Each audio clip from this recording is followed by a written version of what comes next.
Hi healthy family, welcome back to my channel. I'm starting this video with an apology first because I will still have to explain, but please pardon me in any error you see in this video. I'm just getting started with this whole thing, and I know with time I will get better, so please just pardon me, okay? Let's make the yummiest native rice together. See, you just have to try this my recipe.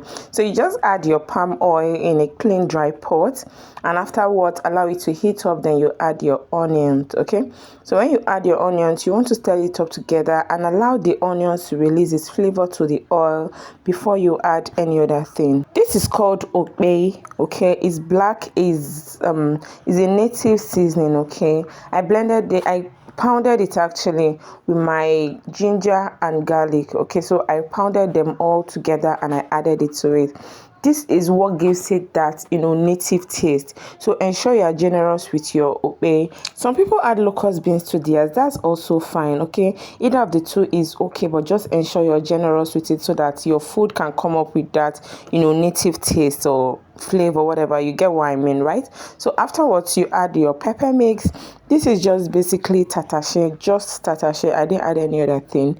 Usually you don't have to add tomatoes to your native rice, so I like to use tatashe. That way I can have enough. It can be plenty in the food so that while you're eating, you're seeing it looks like pepper, but the food won't be very peppery because tatashe is not as hot as a regular Scotch bonnet. You get what I mean? So just basically fry this up together.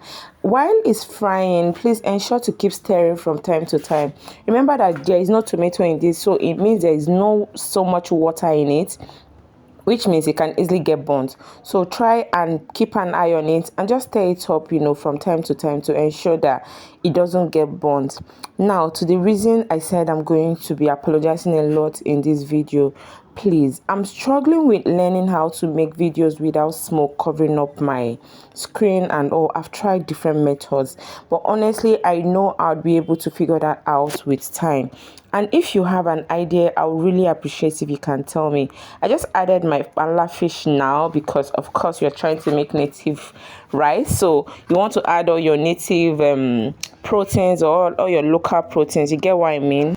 Again, you want to keep stirring because remember what I said about everything getting burnt quickly. Now I added my crayfish. Please be very generous with your crayfish. Remember, we're trying to make native rice, and these are the things that will make up that very tasty native rice you want to have. So you want to be generous with all these important ingredients like your onions, your crayfish, your ogiri, whatever. Just try and be very generous with them. Okay, so I added water already and I just stirred this up together. I seasoned it with 2 seasoning cubes because it's just enough. 2 seasoning cubes is enough because there's seasoning in the mix that I'm going to use to cook this. Okay, I also added my salt, and afterwards I just added my omo. Okay, now the next thing I added was my stock, okay, and the chicken that I'm using for this recipe. So I just gently added it together, added more water to the pot to get more of the spices and poured it in. Okay, so afterwards I stirred this up together. Allow this to boil for a few minutes before I introduce my rice. It's not washed. I was going to say washed, but no, it's not washed. It's actually parboiled. That's how I make my rice. I know some people will say it's washed rice. Please, if you don't want to use washed rice, please go ahead. But I parboiled mine, okay? But if you want to use washed rice, you want to make sure you add enough water so that the rice can be properly cooked. Okay, so I just added my parboiled rice. I set it up together to just ensure that everything mix up together. Some people usually don't like to turn their rice. They said it makes the food get burnt. But personally, I'd rather prefer the bottom part get burnt and it comes out tasty than it doesn't get burnt under and then everything doesn't mix up well. You get what I mean? So afterwards, I covered it up, allowed it to boil. Then I realized that my rice is properly cooked but not entirely dried. I still had to stir it up again for. I realized I wasn't filming when I added scent leaf. That was all you missed. I promise.